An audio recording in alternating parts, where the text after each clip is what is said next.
Tengo que reconocer que al recibir el tema de parte de Andrés, de Andrea, los padres orientales en la enseñanza de Juan Pablo II, pues me entusiasmé, porque digo, es un tema interesante, no muy estudiado por lo que he visto, pero cuando he visto los volúmenes que contiene la enseñanza de Juan Pablo II, pero volúmenes y volúmenes, me asusté.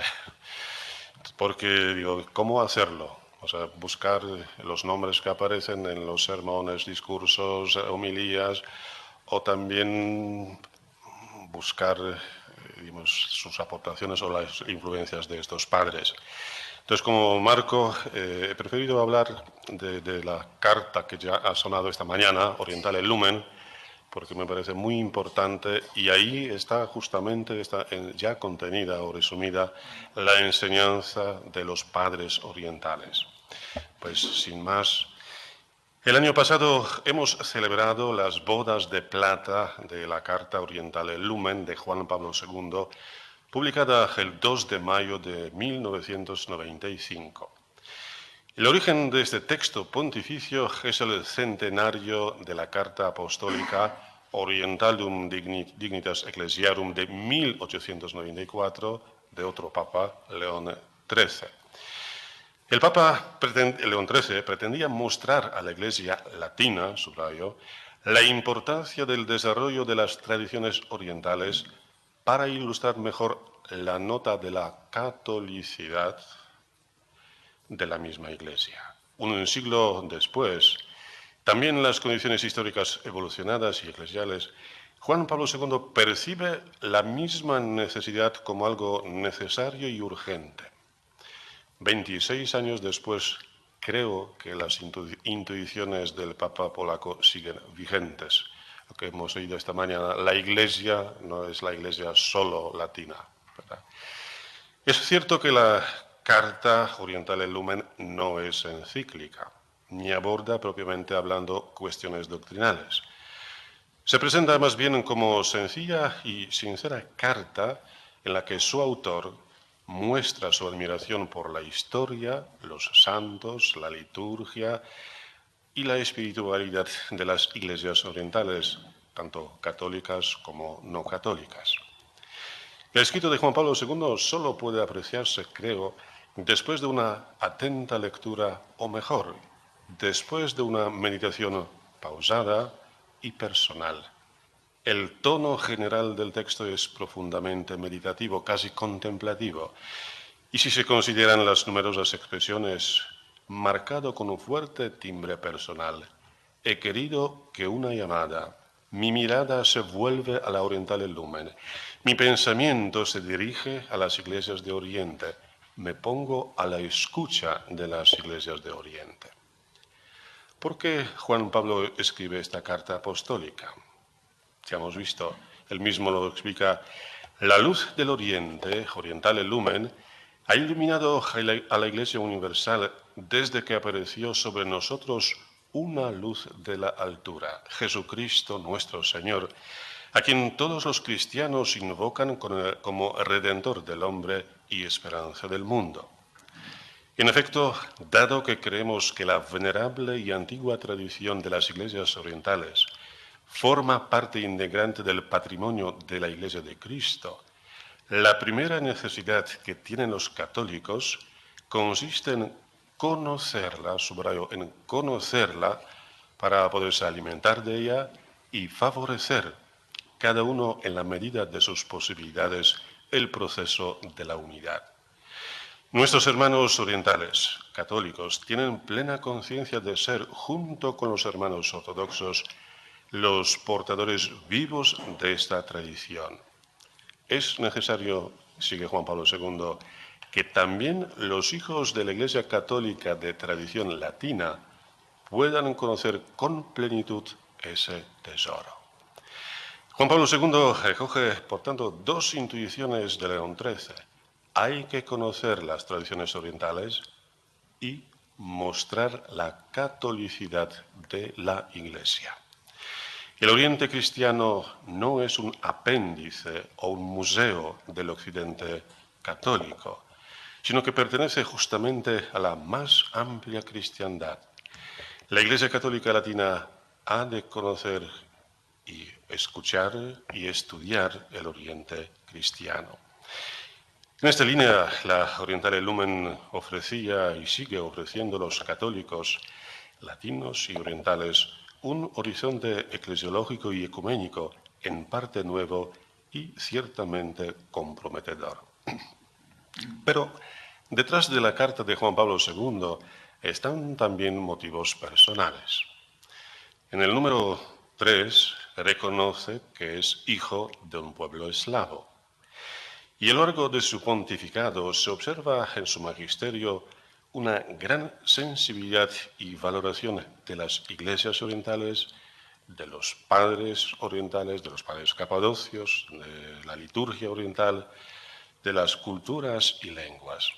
Subraya también la importancia de los padres de la Iglesia y la necesidad de aprender de ellos su método teológico. Merece la pena también recordar que Karol Wojtyła ayudó a crear la Asociación Polaca de Patrólogos en aquellos años 60 y 2 veces acogió sus reuniones en el Palacio Arzobispal de Cracovia. Trataba de asistir siempre a sus encuentros anuales temáticos y si faltaba, alguien tenía que relatar de qué se hablaba, de qué se discutía durante esas reuniones. Como filósofo y ético y también teólogo especulativo, veía la necesidad de conocer el método histórico. Al enviar a Edward Stanek, un sacerdote joven en aquellos años, hoy reconocido patrólogo, cuando lo mandaba a estudiar la teología de los padres bajo la guía del famoso profesor Marian Michalski, le dijo: es necesario alguien que reciba el método histórico y lo transmita a otras generaciones. Después, en la Universidad Católica de Lublin, conoce a la profesora Leocadia Maunovićovna, otra gran autoridad, con la que discute sobre temas de la antigüedad cristiana. Ahí también descubre la importancia de la filología. Y lo mencionaré después, un gran patrólogo español, Antonio Orbe, jesuita, siempre repetía: la filología es el fundamento de la teología. Y no solo, después, de la espiritualidad y de la mística seguramente también. Un sondeo llevado a cabo por él, en nombre de la Conferencia Episcopal Polaca de aquellos años, en todos los seminarios polacos, le muestra la urgente necesidad de formar buenos profesores de patrología o de patrística. No todo el mundo vale para ser patrólogo o patrista. En resumen, Karol Wojtyła conoce de primera mano la renovación de los estudios patrísticos en la segunda mitad del siglo XX y la importancia, digamos, de la aportación de los padres de la Iglesia, de su teología, también al Concilio Vaticano II. Y otra cosa, otro elemento interesante, si alguien ha estado ya en Cracovia podemos observar esos 2 pulmones, el occidental y el oriental. Basta entrar en la iglesia de Santa María, en la bellísima iglesia, en la Plaza Mayor de Cracovia, para percibir o saborear este encuentro entre lo latino y lo oriental. O sea, la estructura latina, pero los elementos, los motivos que aparecen ahí ya son orientales. Lo mismo ocurre en Lublin y en otros lugares. Me centro ahora sobre la primera parte, sobre todo de la Orientale Lumen, conocer el Oriente cristiano. Juan Pablo II, en primer lugar, pide a todos los que se acercan al cristianismo oriental ponerse a la escucha. Mi pensamiento se dirige al patrimonio cristiano de Oriente. No pretendo describirlo ni interpretarlo. Me pongo simplemente a la escucha de las iglesias de Oriente, que sé que son intérpretes vivas del tesoro tradicional conservado por ellas. Al contemplarlo, vienen a mi mente elementos de gran significado para una comprensión más plena e íntegra de la experiencia cristiana. Y por tanto, para dar una respuesta cristiana más completa a las expectativas de los hombres y las mujeres de hoy. En efecto, sigue Juan Pablo II, con respecto a cualquier otra cultura, el Oriente cristiano desempeña un papel único y privilegiado por ser el marco originario de la Iglesia primitiva. Quiero aquí acercarme con el respeto y reverencia al acto de adoración que expresan esas iglesias, sin tratar de detenerme en algún punto teológico específico, surgido a lo largo de los siglos en oposición polémica durante el debate entre occidentales y orientales. ¿Y qué le enseña esta escucha? Esta escucha contemplativa permite descubrirle una experiencia de fe, pero en una diferente sensibilidad. El Oriente cristiano se muestra multiforme en su interior, capaz de asumir los rasgos característicos de cada cultura y con sumo respeto a cada comunidad particular. En esos rasgos se perfila la visión oriental del cristiano, cuyo fin es la participación en la naturaleza divina mediante la comunión en el misterio de la Santísima Trinidad. Los ecos aquí de los padres capadocios y otros. Esta participación en la vida trinitaria se realiza a través de la liturgia y de modo especial la Eucaristía, misterio de comunión con el cuerpo glorificado de Cristo, semilla de la inmortalidad. En la divinización y sobre todo en los sacramentos, la teología oriental atribuye un papel muy particular al Espíritu Santo. Por el poder del Espíritu que habita en el hombre, la deificación, y el padre Andrei podría hablar más sobre este tema, comienza ya en la tierra. La criatura es transfigurada y se inaugura el reino de Dios.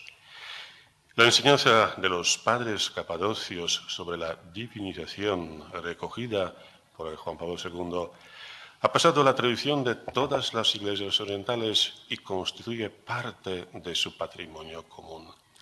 Se puede resumir en el pensamiento ya expresado por San Ireneo de Lyon al final del siglo II. Dios ha llegado a ser hombre para que el hombre llegue a ser Dios. Esta teología de la divinización sigue siendo uno de los logros más apreciados por el pensamiento cristiano oriental. Y en este camino nos precede la Madre de Dios, la Theotokos o Theotokos, como señala Juan Pablo II. El hombre de hoy, sigue Juan Pablo II, son sus conclusiones, vive como si hubiera perdido la conciencia de que forma parte de una historia que lo precede y lo sigue. Las iglesias de Oriente manifiestan un marcado sentido de la continuidad que toma los nombres de tradición y de espera escatológica. El Oriente expresa de modo vivo estas realidades de la tradición y de la espera que sobre todo se hacen visibles durante la divina liturgia o durante la Eucaristía. Y termina Juan Pablo II esta primera parte. Debemos mostrar a los hombres la belleza de la memoria, la fuerza que nos viene del Espíritu y que nos convierte en testigos, porque somos hijos de testigos. Y paso ahora a un texto de Juan Pablo II que creo nos puede ayudar a descubrir quiénes son estos padres orientales y qué papel jugaron en la enseñanza de Juan Pablo II. Estos miles de páginas, esos volúmenes de la enseñanza de Juan Pablo II, pues nos muestran que desde el comienzo del pontificado de Juan Pablo II, los padres de la Iglesia están presentes en sus catequesis, homilías, discursos, cartas apostólicas, encíclicas. Claro, ya solamente eso asusta como tal. Los mensajes, también hay que decir que al comienzo del pontificado hay como menos padres. Después, poco a poco, el número va va subiendo, va creciendo. En los mensajes del Ángelus, los padres prácticamente no aparecen, hasta donde he visto yo. Sí aparecen en las catequesis. Durante los 27 años se celebraron 1.166 audiencias generales. Poco, ¿verdad? Participaron casi 18 millones de personas. No mucho. Juan Pablo II pronunció, como recordamos, varios ciclos temáticos. En los primeros, sobre las virtudes cardinales, recoge el tema del Papa Pablo VI, los padres, diríamos así, no aparecen, o aparecen muy poco, salvo pues Agustín, Ireneo, Ambrosio e Ignacio de Antioquía. La cosa cambia radicalmente durante el ciclo sobre el credo y luego las catequesis preparatorias para el año jubilar 2000. Entre los padres orientales nos encontramos con Ignacio de Antioquía, Justino, Atanasio, Eusebio de Cesarea, Cirilo de Alejandría, los capadocios, o sea, Gregorio Nacianceno, Basilio, Gregorio de Nisa, Juan Crisóstomo, pero también Efrén, sirio, Juan Damasceno y, sorprendentemente, Santiago de Saruc, a pocos suena el nombre, de un gran teólogo poeta sirio, o también el armenio Gregorio de Narek, el último doctor de la Iglesia Católica, como lo llaman, San Agustín de los Armenios incluso, ¿verdad? Aquí podríamos abrir una escuela de armenio para traducir por fin sus obras también al español, porque es un gran místico, pero no tenemos acceso en español. Pero, y ahora para la sorpresa de muchos, aparecen también Tertuliano, Orígenes, Severiano de Gabala o Teodoreto de Mopsuestia, que propiamente son escritores eclesiásticos, pero no padres de la Iglesia, según la definición clásica. El último ciclo está dedicado a la liturgia de las horas y sobre todo a los salmos. Pues aparecen todos los arriba mencionados, pero para la sorpresa de muchos aparece también, y mucho más que antes, Orígenes, que es presentado por el Papa como autor del siglo III, escritor eclesiástico y, para el escándalo de muchos, padre de la Iglesia. Entonces, resumiendo, podemos decir que en las catequesis aparecen representantes de varias corrientes teológicas o tradiciones patrísticas. Los preferidos de Juan Pablo II son, para Occidente, Agustín, Ambrosio, Cipriano; para Oriente, Ireneo, un exiliado oriental de Asia Menor, Juan Crisóstomo, los capadocios, Cirilo de Alejandría, Ignacio de Antioquía y también Orígenes. Las fuentes patrísticas juegan un papel importante, significativo en estas catequesis. Juan Pablo II subraya, por un lado, la importancia de los padres en el desarrollo de la exégesis y la teología; por otro, la actualidad de su enseñanza, que sigue inspirando a la Iglesia cuando terminaba el segundo milenio y estamos a punto de comenzar el tercero. Pero también aquí surgen varias preguntas. ¿La presencia de los padres de la Iglesia en las catequesis se debe a sus méritos, a los méritos de sus autores, o también a la evolución del pensamiento del propio Papa? ¿En qué medida han influido sobre Juan Pablo II? Yo recuerdo de aquella época, de los años 70, no era fácil acceder a los textos de los padres en una buena traducción. Otra cosa ya era en Italia. Y no podemos olvidar la aportación de los secretarios, especialmente en los últimos años del pontificado. Claro, su papel fue muchas veces importantísimo, pero también muchas veces lo que descubrimos, que los pobres secretarios no sabían identificar las obras o los lugares que le interesaban del Papa, y con Orígenes ya hay de todo. Desde el año 1980 hasta el año 2001 han salido al menos 13 documentos, una encíclica, 11 cartas apostólicas, una instrucción sobre el estudio de los padres en formación sacerdotal, pues sobre los padres de la Iglesia, los concilios ecuménicos del primer milenio y algunos temas. Los documentos así como más importantes. El primer grupo pues, está formado por 3 cartas, sobre todo apostólicas, sobre los grandes padres de la Iglesia. Entonces, Patres Ecclesiae, que veremos después, con ocasión del aniversario de la muerte de San Basilio, Augustinum Hipponensem, con ocasión de la conversión de San Agustín, y si alguien le tiene pánico a San Agustín, merece la pena leer esta carta porque es muy simpática y uno se reconcilia fácilmente con San Agustín. Omnium operosam diem, con ocasión de la muerte de San Ambrosio. Pero también tenemos una carta muy bonita, Omnium Ecclesiarum Matri, dedicada a San Cirilo de Jerusalén. El segundo grupo forman 3 cartas apostólicas y una encíclica. Las cartas están dedicadas a San Benito, a los hermanos Cirilo y Metodio, y la mencionada esta mañana, la bellísima encíclica Slavorum Apostoli, que realmente estoy plenamente de acuerdo. Ahí hay unas expectativas o algo único que no se repite en otros textos, digamos así, ¿no? Y es un texto realmente bello, pero por desgracia poco conocido también, ¿no? Como tal. El tercer grupo forman 2 cartas apostólicas, una dedicada a los concilios, el primero de Constantinopla y el de Éfeso, y la segunda al segundo concilio de Nicea, donde aparecen Juan Damasceno y otros autores de la época. ¿Qué podemos decir sobre estos textos?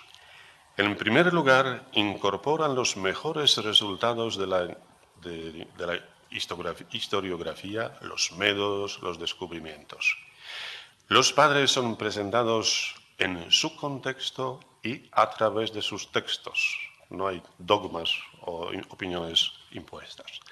Se pone de relieve su método teológico y especialmente la actualidad de su enseñanza. No es un museo, sino realmente dicen algo a los hombres de hoy. Y ahora expresamente me quiero centrarme sobre la carta Patres Ecclesiae, porque me parece muy interesante, especialmente para los patrólogos. Es un pequeño terremoto casi. El 2 de enero de 1980, en la memoria litúrgica de San Basilio y San Gregorio Nacianceno, Juan Pablo II publica la carta apostólica Patres Ecclesiae, Padres de la Iglesia, con ocasión del 16º aniversario de la muerte del obispo de Cesarea. El texto comienza con una definición clásica de quiénes son estos escritores de la antigüedad cristiana.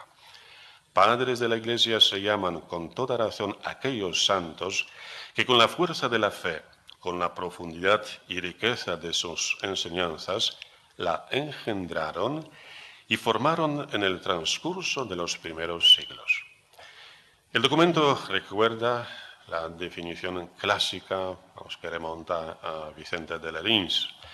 Encontramos aquí las famosas 4 notas que definen a un padre de la Iglesia: ortodoxia de fe, la santidad de vida, la antigüedad, aprobación de la Iglesia. Sin embargo, a continuación aparece otra definición. Son de verdad padres de la Iglesia porque la Iglesia, a través del Evangelio, recibió de ellos la vida. Y son también sus constructores, ya que por ellos, sobre el único fundamento puesto por los apóstoles, es decir, sobre Cristo, fue edificada la Iglesia de Dios en sus estructuras primordiales. En esta definición, el punto de partida es la concepción del término paternidad. Tanto en la familia como en la Iglesia, la paternidad consiste en la transmisión de la vida, en engendrarla a través del Evangelio, como describía San Pablo en su misión en Corinto. Yo os engendré por medio del Evangelio en Cristo Jesús. Así pues, la transmisión de la vida divina a la Iglesia a través de la predicación del Evangelio, vemos así entra ya otro tema de la exégesis, constituye la primera característica de un padre de la Iglesia. La segunda consiste en aportación perenne a la construcción de la Iglesia. Como dice San Pablo, la Iglesia es una construcción viva, levantada sobre el único fundamento que han puesto los apóstoles. Por tanto, existe la necesidad de seguir levantando este edificio. Y esta es precisamente la tarea de los padres de la Iglesia. Así pues, la transmisión de la vida divina a la Iglesia a través de la predicación del Evangelio y el levantamiento de las estructuras fundamentales de la Iglesia comprueban, verifican la autenticidad del título Padre de la Iglesia. Como afirma Juan Pablo II, los padres de la Iglesia por eso siguen actuales en cada época. Dice, la Iglesia vive todavía hoy con la vida recibida de sus padres y hoy sigue edificándose todavía sobre las estructuras formadas por esos constructores entre los goces y penas de su caminar y de su trabajo cotidiano. Fueron, por tanto, sus padres y lo que siguen siendo siempre, porque ellos constituyen, en efecto, una estructura estable de la Iglesia y cumplen una función perenne en pro de la Iglesia a lo largo de todos los siglos. No se puede presentar la obra de los padres de la Iglesia limitada solo a su pensamiento, a su teología, sin tener en cuenta la vida de la Iglesia, los problemas concretos de cada una de las comunidades. Siguen transmitiendo la vida divina y constituyen una estructura estable de la Iglesia. De ahí brotan dos consecuencias o conclusiones. En primer lugar, todo anuncio del Evangelio y magisterio sucesivo debe adecuarse a su anuncio y magisterio si quiere ser auténtico. Todo carisma y todo ministerio debe fluir de la fuente vital de su paternidad. En segundo lugar, toda piedra nueva, añadida al edificio santo que aumenta y se amplifica cada día, debe colocarse en las estructuras que ellos construyeron y enlazarse y soldarse con esas estructuras. Al poner el acento sobre la transmisión de la vida divina a la Iglesia a través de la predicación del Evangelio y en el levantamiento de las estructuras fundamentales de la Iglesia, Juan Pablo II amplía notablemente la definición clásica de quiénes son padres de la Iglesia. Basta compararla con la instrucción, el estudio de los padres de la Iglesia en la formación sacerdotal, que sale 9 años después, publicada por la Congregación para la Educación Católica. Es otro método, otro mundo prácticamente, otro acercamiento a estos padres de la Iglesia por parte de Juan Pablo II, ¿no? Finalmente, como escribe Juan Pablo II en su carta, la Iglesia nunca deja de volver sobre los escritos de esos padres, llenos de sabiduría y perenne juventud, de renovar continuamente su recuerdo, de encontrar siempre a lo largo del año litúrgico con gran gozo a nuestros padres, para sentirnos siempre confirmados en la fe y animados en la esperanza. La segunda parte de la carta apostólica presenta ya la vida y la obra de San Basilio. Es un elemento esencial en la presentación de los padres de la Iglesia. En efecto, San Basilio es llamado faro de piedad y luminaria, pero, dice Juan Pablo II, la primera y mayor enseñanza de los santos es siempre su propia vida. Por eso el documento del Papa trata de presentar la vida de Basilio desde una perspectiva muy concreta, muy especial. Poner de manifiesto los elementos particularmente actuales y vigentes para nuestros tiempos. Y sobre todo se centra en la paternidad de Basilio en su maduración personal, a fin de transmitir, de poder transmitir la vida divina a la Iglesia y en la Iglesia, así como en la realización de esta tarea. Bueno, el tiempo corre.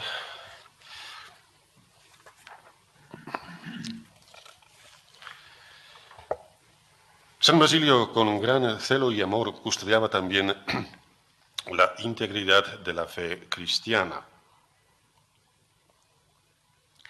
Luchó con firmeza contra el arrianismo, defendió la divinidad del Espíritu Santo, pero a pesar de los peligros, combatió también por la libertad de la Iglesia.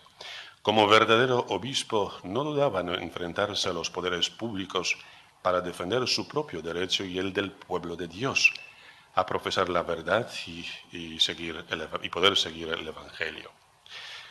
Escribe Juan Pablo II, San Gregorio Nacianceno, que narra un episodio importante de esta lucha, hace notar que el secreto de la fuerza de Basilio residía únicamente en la misma sencillez de su predicación, en la claridad de su testimonio, en la inerme majestad de su dignidad sacerdotal. Para Basilio, la discordia de los cristianos es lo que oscurece la propia verdad del Evangelio, hiere el corazón de Cristo, contradice la potencia del único bautismo que nos hace una sola cosa en Cristo e incluso una sola mística persona o la Iglesia, ¿verdad? De esta mañana. Contradice, en fin, la autoridad y la fuerza unificadora de la palabra de Dios. Escribe Juan Pablo II.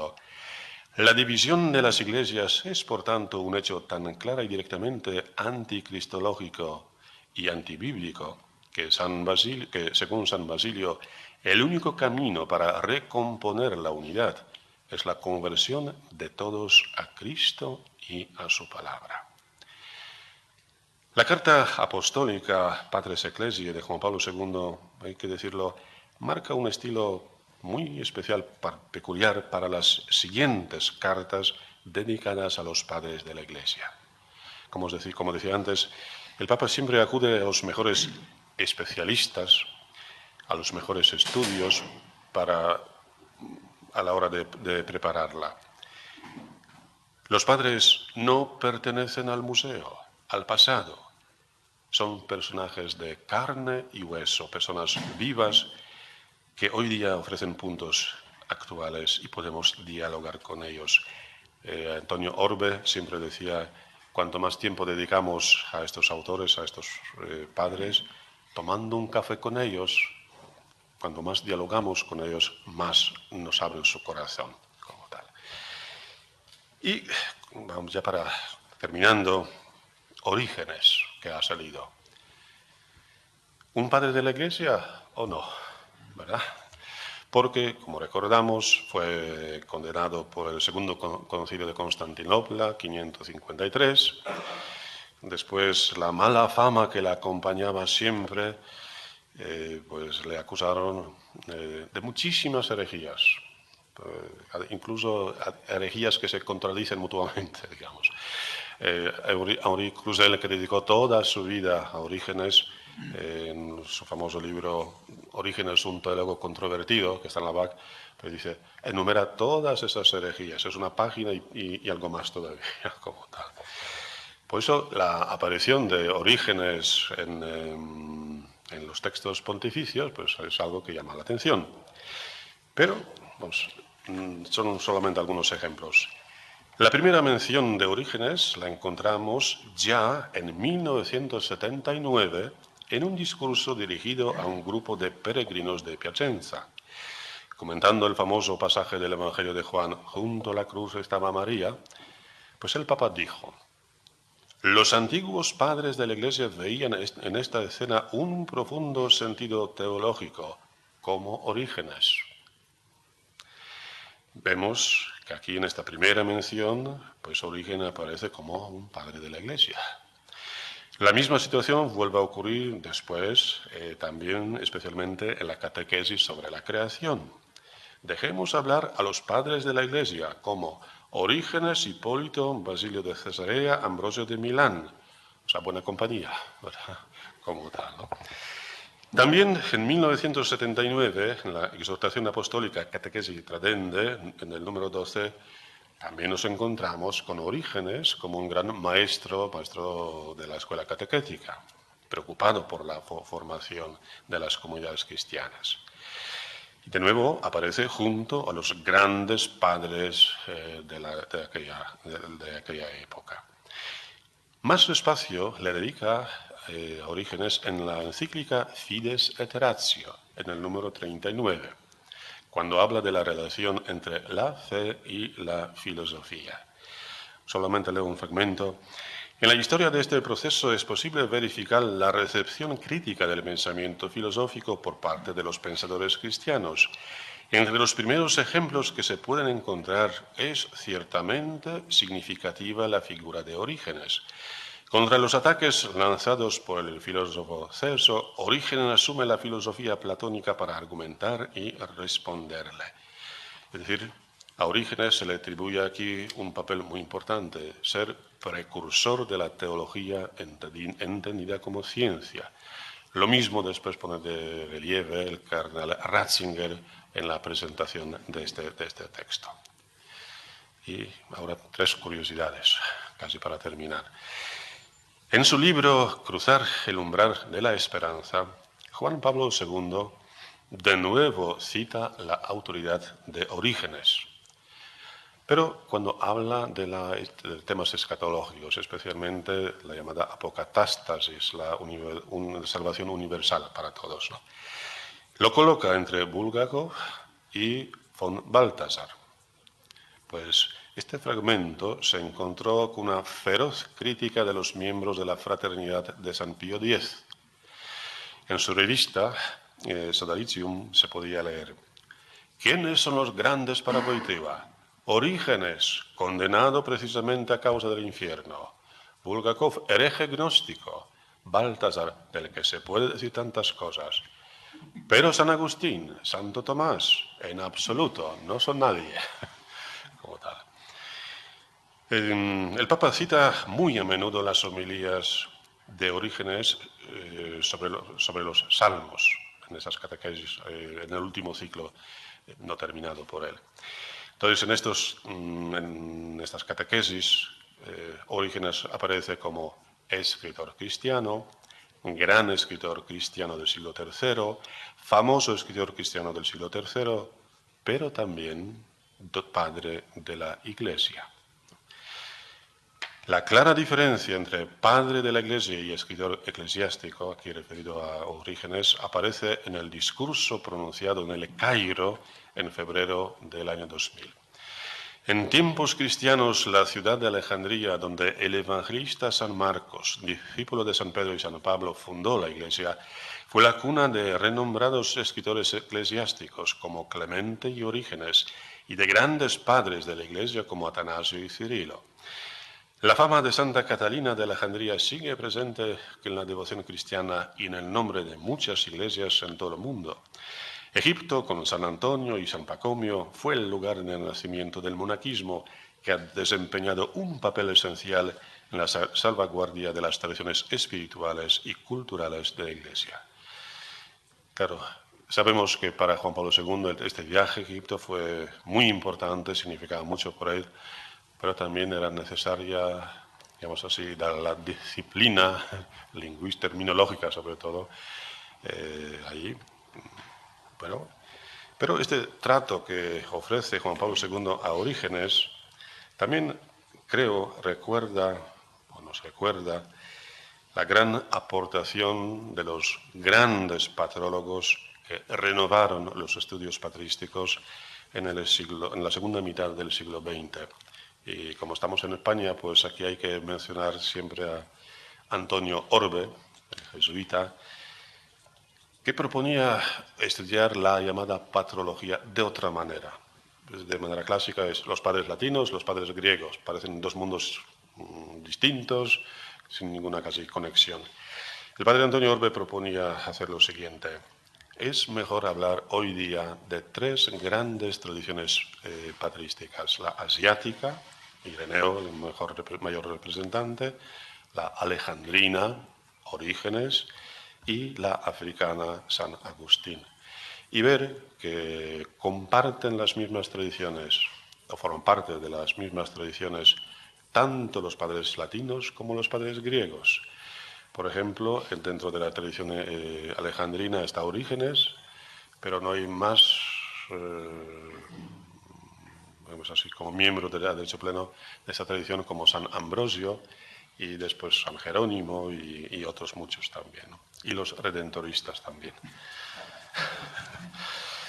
Después propone lo siguiente: abandonar la definición esta clásica para hablar mejor de la época patrística. Llegaría al final, vamos a la segunda mitad del siglo V, y en esta época patrística entrarían tanto los escritores, digamos así, ortodoxos, como los heterodoxos, porque muchas veces su exégesis o su heterodoxia se refiere a puntos muy concretos, y sin embargo su exégesis abre a veces caminos insospechados que luego seguirán los ortodoxos, o sea, los de la Magna Iglesia. Y dos curiosidades ya sobre Orígenes, porque condenado y sin embargo siempre eternamente vivo, está presente en todo. Basil Studer, benedictino, profesor del Augustinianum, contaba que había solicitado a la Santa Sede la rehabilitación de Orígenes. Le respondieron que no hacía falta, porque nadie negaba la importancia y la grandeza de Orígenes, lo cual se observaba por las numerosas citas de sus obras en los documentos del Concilio Vaticano II. Pero una respuesta muy distinta recibió Henri Croussel. Con ocasión del aniversario del nacimiento de Orígenes, antes del año 1986, había pedido al Papa una carta jubilar para celebrar este acontecimiento.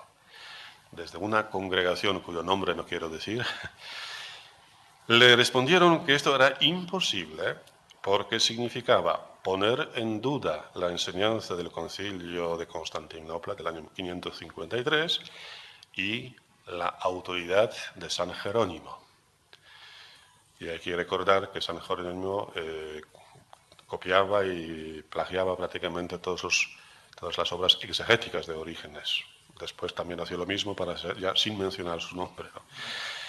Pues nada. Sin embargo, vamos a decir, no se puede, ¿verdad? Sin embargo, 3 siglos antes, en el año 1650, el Santo Oficio respondió de la misma manera cuando en Bélgica un jesuita, Pierre Jalois, publica una apología de Orígenes, Orígenes Defensus. La intención apologética del autor la manifestaba una frase en latín en la primera página: virtuti comes invidia. A la virtud le sigue, le acompaña la envidia. Eso no ha cambiado. El Santo Oficio prohibió la venta del libro hasta la corrección de los errores. ¿Cuáles son esos errores? En primer lugar, quitar cualquier crítica del Concilio de Constantinopla. En segundo lugar, escribir con más respeto sobre Jerónimo y Epifanio de Salamina, dos amigos en aquel momento, de cuya autoridad dudaba el autor defendiendo a Orígenes. Pues el jesuita acepta la primera parte, sí, no voy a criticar el Concilio de Constantinopla, pero se negó rotundamente a cambiar su opinión sobre Jerónimo y Epifanio de Salamina. Dice, ¿por qué? Porque amo más la verdad. Finalmente la obra acabó en el índice de libros prohibidos Donec Corrigator. Como vemos, los tiempos cambian, pero no la argumentación institucional, a pesar de las numerosas citas de Orígenes en el Concilio Vaticano II, en el Catecismo de la Iglesia Católica y en los escritos de Juan Pablo II.